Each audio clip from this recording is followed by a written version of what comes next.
These are my top 3 favorite ab exercises that also create pain-free knees. And even if you don't have knee pain, I highly suggest you incorporate exercises like these into your routine, because we want 40s, 50s, 60s, 70s, 80s, and beyond to be pain-free, to be mobile, to be able to do all of the things we love to do in our lives, and we don't want pain to be an issue, which is why I love incorporating rehab exercises, especially for my knees as a runner, into my regular routine. So these are the 3 ab exercises you can do that also create healthy knees. Let's do it. The first exercise is so simple. You get to do it sitting down in any chair. You're gonna start with your feet flat on the ground, and let's progress in this exercise. Feet are shoulder width apart, just like this. And then you're gonna sit on the edge of your chair. You wanna be on there enough that you feel comfortable, that you can stay on there, no problem. Tall with the spine, because we wanna engage the abs. And then you're gonna lift one leg, flex the foot, take it all the way back, and then lift the other leg, take it back. We're gonna lift one, and then the other, just like this. If you lean back a tiny, tiny bit, you're gonna feel those abs even more.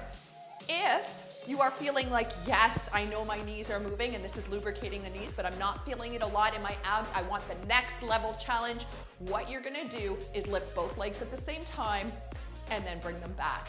So we're lubricating the knees right now, we're stretching out all of the muscles that surround the knees, and we're strengthening all of the stabilizer muscles around the knees. But at the same time, because you're not leaning back in your chair, you're tall with your spine, you're engaging especially the low abs. So low abs are working, middle abs are still working, but the low abs, that lower part, is what really engages when you do this. So we're gonna continue to do this. I'm starting to feel the burning in my knees, so I know those stabilizer muscles are working.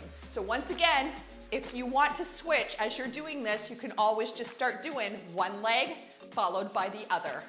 One leg followed by the other. Let's do this a few more times, and then we're gonna go to the ground. What I love about these exercises is that they really, really, really target those low abs, and those low abs are hard to get into without dangerous leg raises and hurting the back. And so we wanna make sure that we're doing low ab exercises that protect the back, just like this one. And at the same time, we get those healthy knees. Am I right?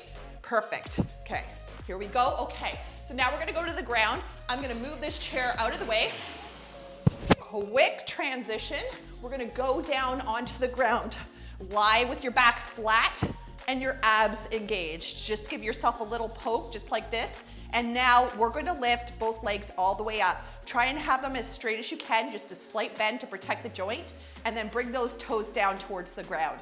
So you're lifting up, abs engaged, and down. What I don't wanna see is for your thighs to be moving all over the place. Do not move the thighs. They stay equal to the hip, and all that's moving while you're doing this is the knee. The knee is moving, the low abs are engaged, and you're holding it like this. Perfect. So this is getting into those low abs, getting into the knees again, increasing synovial fluid, lubricating your joints, and at the same time you're working the quads and all of the leg that surrounds the knee to create strong, healthy knees. If this is starting to feel too easy, then you can give yourself, as long as you have a natural arch in your low back, you can bring the thighs down just a little bit. But I definitely don't want you to start there. I want you to start with your knees equal to hips. Just like this, straightening every single time. Knees are straight, just a slight bend to protect the joint, just like this. Next level is pushing on the thighs at the same time. That way, more of your abs are engaged. You're really pushing, pushing, pushing. Let's do 3 more, 2 more, 1 more. Perfect. Feet come down to the ground. Press your back into the mat and then relax. That's a neutral spine. We're now gonna go on to the final exercise. This one is gonna help with hip placement as well. You're gonna lift one knee up, 90-degree angle. The heel comes to the ground, and then the other side, just like this. This is a low part of an exercise I call dead bug. Love this exercise. What we're doing is making sure that the movement is actually from the hip. We want our hips to be mobile and to move properly in order to help with tracking of the knee, which is why this is so important. Just like this. If you want to take it to the next level, you're going to do a little hop from one heel down to the next, just like this. Movement comes from that hip right in here. 90-degree angle with those legs, keeping the 90-degree here. Perfect. And you want to make sure that you're in a neutral spine, which means your back is not completely pressed against the mat and you're not arching your back. If you feel any low back pain, you've got to take it down to the next level again.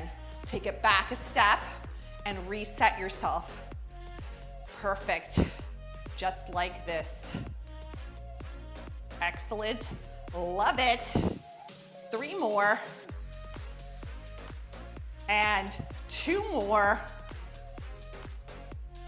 1 more on each side. There we go. And you are done. Fabulous.